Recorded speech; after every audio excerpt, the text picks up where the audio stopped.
రే దేవా, రేపు మీ చెల్లి ఫంక్షన్ అదిరిపోవాలరా.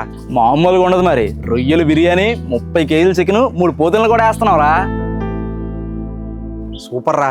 మరి చోటుగాని పిలిచావా? లేదురా, వాడిని పిలాలనుకోవట్లేదు. ఎందుకురా? రే, వాడిది తక్కువ కులం రా.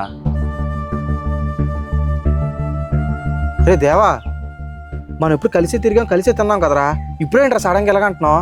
అది కాదురా సాయి, నీకు తెలుసు కదా మా ఫ్యామిలీలో క్యాస్ట్ ఫీలింగ్ ఎక్కువ.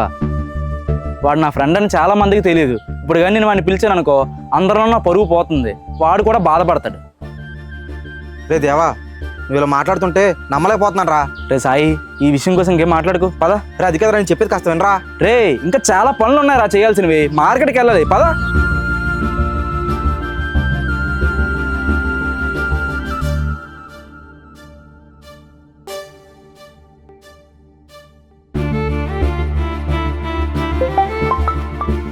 హలో. రే సాయి, నాన్నకి యాక్సిడెంట్ అయిందిరా. అవునా? ఎప్పుడు రా? అవన్నీ తర్వాత చెప్తానులే కానీ అర్జెంటుగా బ్లడ్ కావాలిరా. సరే, ఇప్పుడు వస్తున్నాను.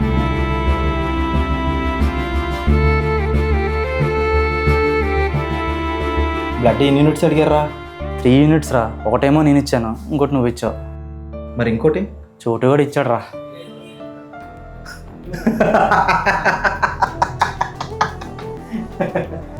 ఎందుకు రాలనవుతున్నావు?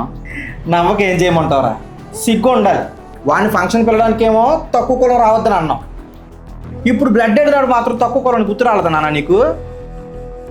ఇప్పుడేమైంది నీ పరువు?